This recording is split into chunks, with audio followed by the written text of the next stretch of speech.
اس سفر میں کئی جگہ پر مجھ سے لوگوں نے ایک بات پوچھی کہ دعوت و تبلیغ کا کیا حکم ہے، تو میں نے جو ان کو جواب دیا تھا وہ میں آپ حضرات کو بھی سناؤں۔ میں نے ان کو جواب دیا کہ دو قسم کے انسان ہیں۔ ایک وہ انسان ہے کہ بڑی عمر ہو گئی، 50-60 سال کے ہو گئے، تجارت میں لگے ہوئے ہیں، ہل چلا رہے ہیں، مزدوریاں کر رہے ہیں اور دین کا کوئی حصہ نہیں جانتے۔ یہ برائے نام کیا مسلمان ہیں، اس سے آگے کچھ نہیں جانتے۔ ان پر تبلیغ میں نکلنا فرض عین ہے، ایسے ہر بندے کو نکلنا ہے، کیونکہ گھر رہ کر وہ دین نہیں حاصل کر سکے گا۔ اگر گھر رہ کر وہ علم دین حاصل کر سکتا تو 60 سال کا ہو گیا، آج تک کیوں نہیں حاصل کیا؟ یا تو اس کے گاؤں میں، اس کے بستی میں، اس کے علاقے میں کوئی دین کا جاننے والا ہے ہی نہیں، یا ہے تو یہ دنیا میں ایسا پھنسا ہوا ہے کہ اس سے وقت خالی نہیں کر سکتا۔ اور دین کا سیکھنا حاصل کرنا فرض عین ہے۔ نبی پاک صلی اللہ تعالی علیہ وسلم کا ارشاد ہے، طلب العلم فریضۃ علی کل مسلم۔ ہر مسلمان پر علم دین کا اتنا حصہ ڈھونڈنا، تلاش کرنا، حاصل کرنا فرض ہے جس سے وہ مسلمان اسلامی زندگی گزار سکے، مسلمان جی سکے۔ اتنا علم حاصل کرنا ہر مسلمان پر فرض عین ہے، اور گھر رہ کر وہ نہیں حاصل کر سکتا ہے۔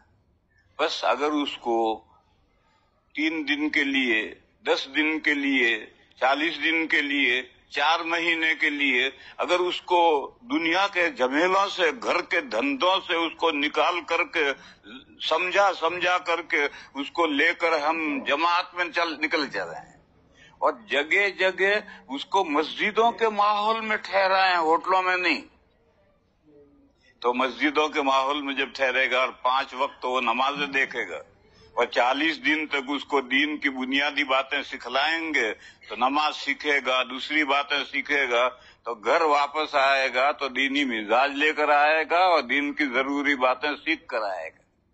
پھر وہ آ کر کے اپنی بیوی پر محنت کرے گا، اپنے بچوں پر محنت کرے گا۔ تو ایسے جو لوگ ہیں ان پر جماعت میں نکلنا فرض عین ہے، اور وہ لوگ جو دیندار ہیں اور دین جانتے ہیں، دین جانتے بھی ہیں اور دیندار بھی ہیں، اس کے لیے قرآن کریم میں آیت ہے، وَلْتَكُمْ مِنْكُمْ أُمَّةٌ يَدْعُونَ إِلَى الْخَيْرِ۔ چاہیے کہ تمہارے اندر ہو ایک ایسی جماعت جو لوگوں کو خیر کی طرف بلائے۔ ایسی جماعت کا ہونا فرض کفایہ ہے، فرض عین نہیں۔ ایسی جماعت کا ہونا فرض کفایہ ہے۔ فرض عین اور فرض کفایہ میں کیا فرق ہے اسے سمجھو۔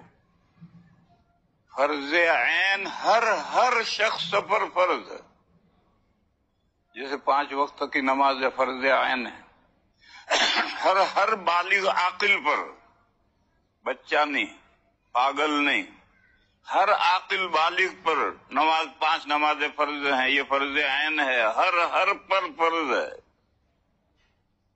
اور فرض کفایہ اتنے لوگوں پر فرض ہوتا ہے جو کام کے لیے کافی ہو جائیں،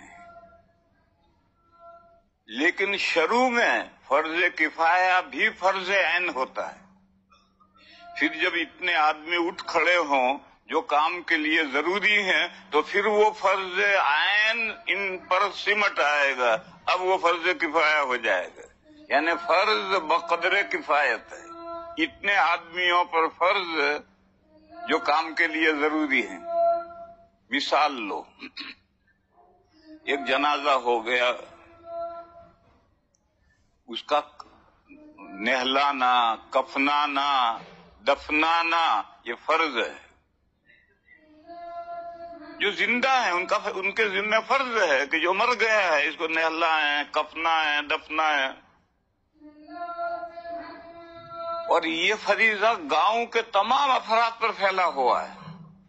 گاؤں کے ہر فرد پر فرض ہے کہ جو میت گاؤں میں ہو گئی ہے اسے کفناؤ، نہلاؤ، دفناؤ.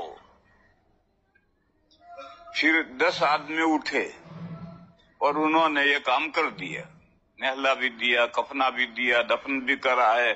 تو اب وہ جو پورے گاؤں پر فریضہ تھا وہ ان 10 پر سمٹ آیا ہے اور سارا گاؤں فرض سے سلوک ہو گیا ہے اور فرض ادا کرنے کا ثواب ان 10 کو ملے گا. باقی جو ہے فرض سے نکل گئے اور ان پر سمٹ آیا. اسی طرح سے اس مثال سے سمجھو کوئی کام کرنا ہے اور اس کے لیے ہر فرد پر ضروری نہیں ہے تو وہ فرض کفایہ کہلاتا ہے. اتنے بندوں پر فرض ہے جو کام کے لیے کافی ہیں. دوسری مثال لو، اسلامی مملکت پر اغیار نے، دشمنوں نے حملہ کیا تو ان دشمنوں سے لوہا لینا فرض ہے. کھڑے ہو، ان دشمنوں کو بھگاؤ، ان سے لوہا لو. کتنے آدمیوں پر فرض ہے؟ سب پر فرض ہے. پھر 5000 آدمی کھڑے ہوئے اور انہوں نے مقابلہ کیا اور دشمن کو بھگا دیا. تو اب وہ جو سب لوگوں پر فرض تھا وہ ان 5000 پر سمٹ آیا اور ان 5000 کو فرض ادا کرنے کا ثواب ملے گا اور باقی لوگ فرض سے سبکدوش ہو گئے، ان کے کندھے ہلکے ہو گئے. یہ میں نے 2 مثالیں دی ہیں، ان مثالوں سے فرض کفایہ کو سمجھو.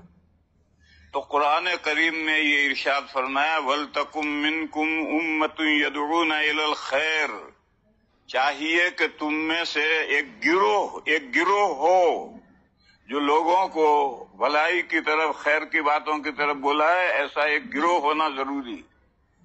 یہ فرض کفایہ ہے. اس کی نظیر لو، علماء کرام نے بیان کیا ہے، حدیث میں نہیں ہے، قرآن میں نہیں ہے.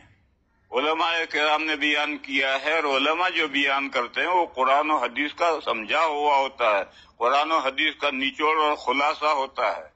علماء کرام نے بیان کیا ہے کہ اتنی مسافت پر جہاں آدمی صبح کو پیدل جائے اور مسئلہ پوچھ کر شام کو گھر پہنچ جائے، اتنی مسافت پر دین کا ایک کامل عالم ہونا ضروری ہے جو دین کی ہر بات کا جواب دے سکے. ایسا عالم ہونا فرض کفایہ ہے. اگر اتنے فاصلے پر ایسا عالم نہیں ہوگا تو پوری امت گنہگار ہوگی. جیسے جنازہ پڑا رہے اور کوئی بھی دفنائے گا نہیں تو سارے گاؤں والے گنہگار ہوں گے، فرض چھوڑنے کے گنہگار ہوں گے.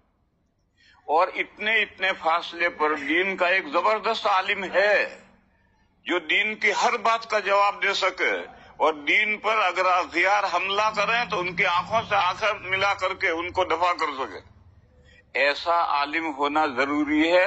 شبانہ روز کی مسافت پر، شبانہ روز صبح پیدل چلے، سائیکل سے نہیں، پیدل چلے اور مسئلہ پوچھ کر شام کو گھر آ جائے. پرانے زمانے میں لکھا تھا 12 مائل. اتنا ہی آدمی چلتا ہے، پھر تھک جاتا ہے، پھر مسئلہ پوچھ کر واپس لوٹے گا تو شام تک گھر آئے گا. تو گویا ہر 12 مائل پر ایسا ایک عالم ہونا ضروری ہے. اور ایسا جو عالم ہونا ضروری ہے یہ فرض عین ہے. اور پھر ایسے جگہ پر ایسے علماء ہو جائیں تو اب یہ فریضہ ان علماء پر سمٹ آیا اور باقی لوگ سبکدوش ہو گئے. اور ایسے عالم نہیں ہے تو ساری امت گنہگار ہوگی. تو میں فرض عین اور فرض کفایہ کو سمجھا رہا ہوں. تو آیت کریمہ نے کہا کہ امت میں ایک ایسا گروہ چاہیے جو لوگوں کے خیر کی طرف بلایا ہے. یہ فرض کفایہ ہے. اتنے آدمی چاہیے لیکن ان کا گھر سے نکل کر دنیا میں جماعتیں لے کر جانا یہ فرض عین بھی نہیں ہے، فرض کفایہ بھی نہیں، مستحب ہے. فرض عین بھی نہیں ہے، فرض کفایہ بھی نہیں ہے. گھر سے نکل کر کے دنیا میں پہنچنا اور جو دین نہیں جانتے ان تک دین پہنچانا یہ مستحب ہے.